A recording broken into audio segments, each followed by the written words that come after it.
नमस्कार दोस्तों, learn पावनम संस्कृतम channel पर आपका स्वागत है। दोस्तों, आज एक वार्तिक के विषय में और जानेंगे। उपसर्गा क्रिया योगे 6159 नंबर का सूत्र है। क्रिया से पहले उपसर्ग का योग होने पर उसी को हम उपसर्ग कहेंगे जिनका क्रिया के साथ योग होता है। ऐसे जैसे हम उपसर्ग ले रहे हैं और आगे जैसे गच्छति है तो ये क्रिया है। क्रिया को ही संस्कृत में धातु कहा जाता है। तो इससे पहले हमने उप लिखा तो उपगच्छति, इसी को हम क्या कहेंगे? उपसर्ग कहेंगे। इसी को हम उपसर्ग कहेंगे। और क्रिया के अलावा किसी संज्ञा शब्द से पहले उपसर्ग का प्रयोग किया जाता है तो इसको उपसर्ग, तो उसको हम निपात भी कहेंगे या अव्यय भी कह सकते हैं या कर्म प्रवचनीय भी कहेंगे, जहां पर अन्य स्थान पर उपसर्ग का प्रयोग किया जाता है। तो ये उपसर्ग, ये सूत्र यही कह रहा है कि क्रिया से पहले प्र प्रा आदि जो उपसर्ग हैं 22 हैं, इनका प्रयोग किया जाएगा तो ये उपसर्ग कहलाएंगी।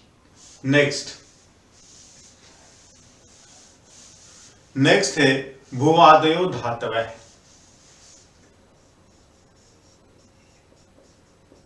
भुवादयो धातवः, ये सूत्र है। ये क्या कह रहा है? इस सूत्र का नंबर है 131।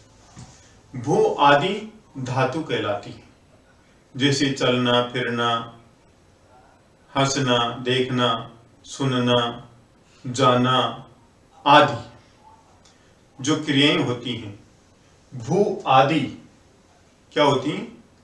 भू आदयो धातवः है। जैसे क्रियावाचिनो भवादयो धातु संज्ञा, क्रियावाची की भू आदि धातु संज्ञा होती है। क्रियावाचिनो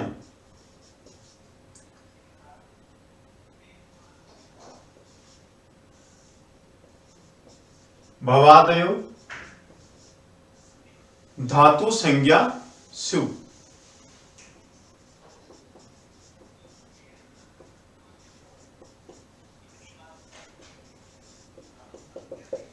क्रियावाची भू आदि की धातु संज्ञा हो। क्रियावाची जो भी धातुएं हैं भू आदि, जैसे पहली धातु कौन सी है? भू। ऐसी जितने भी धातुएं हैं, जितने भी क्रियाएं होती हैं, उनकी धातु संज्ञा होती है। उनकी धातु संज्ञा होती है। यह सूत्र ये बता रहा है। अब अगले सूत्र के विषय में हम जानते हैं, जो संधि के रूप में प्रयोग किया जाएगा। यहां पर संधि के लिए वह है उपसर्गा धृति धातु 6191। उपसर्गा धृति धातु 6191। ये है सूत्र, जिसको हम अपवाद भी कह सकते हैं और संस्कृत में वार्तिक कहा जाएगा। तो देखो, इसके माध्यम से हम संधि किस प्रकार से करें। इस शब्द का पद विच्छेद करते हैं। उपसर्गात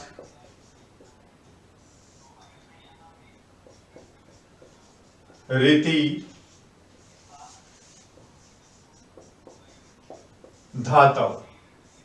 यहां पर सप्तमी विभक्ति एक वचन, यहां पर भी सप्तमी विभक्ति एक वचन, यहां पर पंचमी विभक्ति एक वचन। ठीक है, पंचमी विभक्ति एक वचन।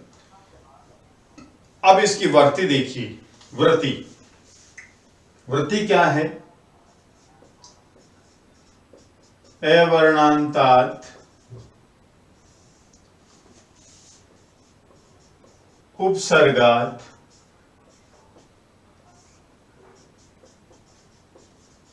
ऋकारादौ धातौ परे वृद्धि एकादेश स्यात्। ये इसकी वृत्ति है। इस सूत्र की क्या वृत्ति है? ये सूत्र था, इसका पद विच्छेद किया, उपसर्गात रीति धातु। ठीक है, फिर ये वृत्ति है अवर्णांतात् उपसर्गात ऋकारादौ धातु परे वृद्धि एकादेश स्यात्। तो वृत्ति कह रही है कि ए वर्ण के बाद उपसर्गात, उपसर्ग कैसा हो? जिसके अंत में ए वर्ण, और उस ए वर्ण के बाद में ऋकार हो, री हो, और वो क्या हो? ऋकार आदो, और वो धातु हो। वो क्या हो? धातु हो। तो वृद्धि एकादेश स्यात्, तो वहां पर वृद्धि संधि होगी। तो वहां पर वृद्धि संधि होगी। अब देखिए यहां पर थोड़ा सा ध्यान देंगे, यहां पर जो इस री के बाद में ती आया,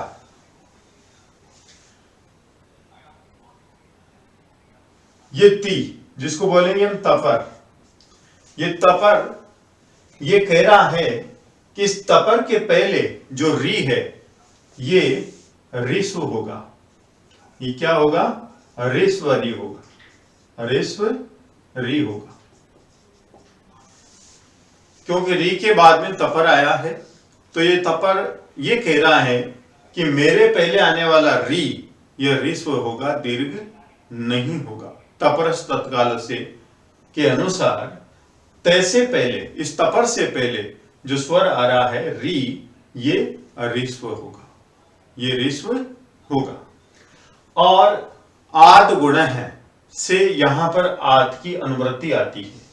आत, आत जैसे रामात में पंचमी विभक्ति राम की क्या हुई? रामात। उसी प्रकार से ए की पंचमी विभक्ति क्या हुई? आत। तो देखिए अवर्णांतात, अवर्ण से, तो कहने का मतलब ए की पंचमी विभक्ति क्या हुई? आत। तो अब हम जानते हैं कि किस प्रकार से संधि करेंगे। उपसर्गात रीति धातु, पंचमी एक वचन, सप्तमी एक वचन, और इसमें भी सप्तमी एक वचन। अब यहां पर देखिए इसकी वृत्ति अवर्णांतात उपसर्गात ऋकार आदौ धातौ परे वृद्धि एकादेश स्यात्।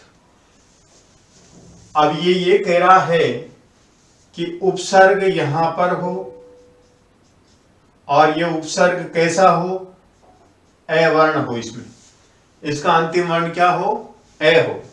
और इधर री कैसा हो? ऋस्व हो। ध्यान से देखेंगे, री कैसा हो? ऋस्व हो, और यहां पर धातु हो, धातु से युक्त री हो। तो यहां पर पूर्व और पर के स्थान पर वृद्धि एकादेश होगा, वृद्धि एकादेश, वृद्धि एकादेश होगा। ये सूत्र ये कह रहा है। फिर एक बार दोबारा देखेंगे कि उपसर्ग का अंतिम वर्ण ए हो, और उपसर्ग के बाद में जो धातु हो उसका पहला वर्ण री हो, और वह री ऋस्व हो। तो पूर्व और पर के स्थान पर वृद्धि एकादेश होगा। तो पूर्व और पर के स्थान पर वृद्धि एकादेश होगा। तो देखिए साथियों, जानते हैं, अभी इसको रफ कर देता हूं।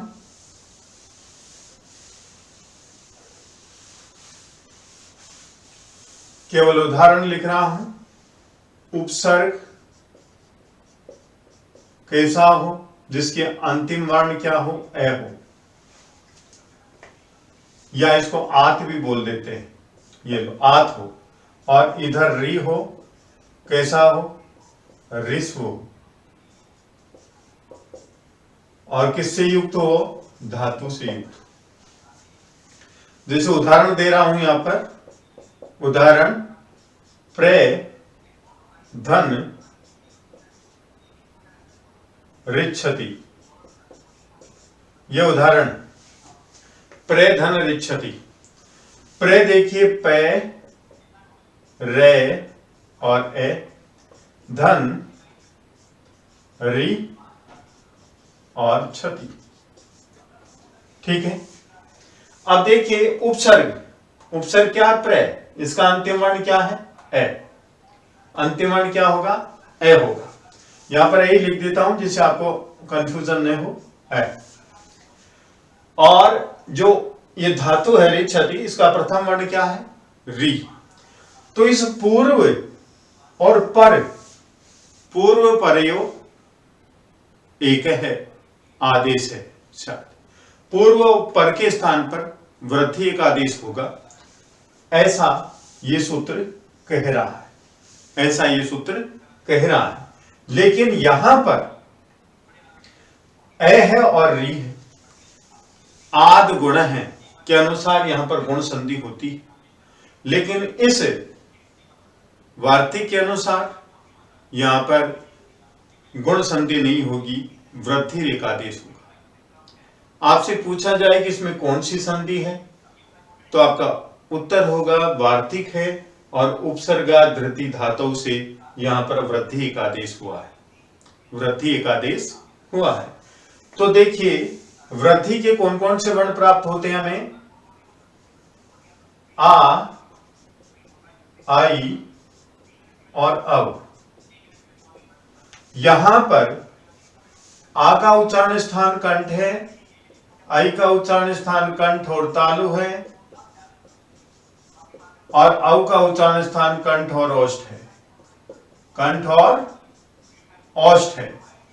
यहां ए का उच्चारण स्थान कंठ है, री का उच्चारण स्थान मूर्धा। तो देखिए यहां पर कंठ है, यहां पर कंठ केवल आ में है, आई में कंठ है और फिर तालु भी है, औ में कंठ है और ओष्ठ है, मूर्धा किसी में नहीं है। तो क्या करेंगे? ए, इसकी वृद्धि क्या हुई? आ तो ले लिया हमने। तो अण के स्थान पर री जहां पर होता है तो री का क्या हो जाता है? रे। ऐसे 8। अब यहां पर हमारे पास में शेष क्या रहा? पे, रे, आ और रे। और यहां पर आधा 6 और 6 ती। ठीक है। अब इसको जोड़ देंगे तो हम प्रा हो गया, और जो रे है ये ऊपर चला जाएगा, प्रारच्छति।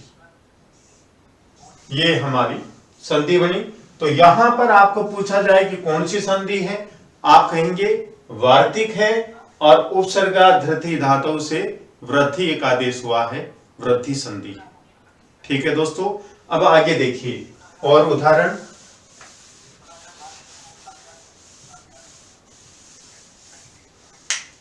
कुछ उदाहरण लिखे हैं।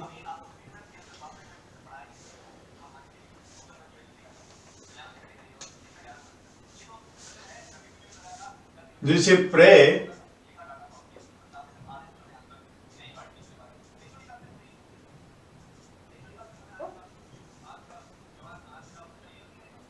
रंछति, प्रे, रंछति।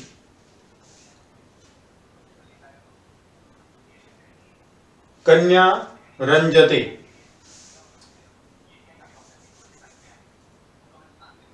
प्रे, रंजते, कन्या रंजते। ये उदाहरण है, इनको आप करके सॉल्व करके देखेंगे। तो विद्वान साथियों, यदि आपको ये वीडियो पसंद आया तो आप लाइक कीजिए, शेयर कीजिए, कमेंट कीजिए, सब्सक्राइब कीजिए। धन्यवाद।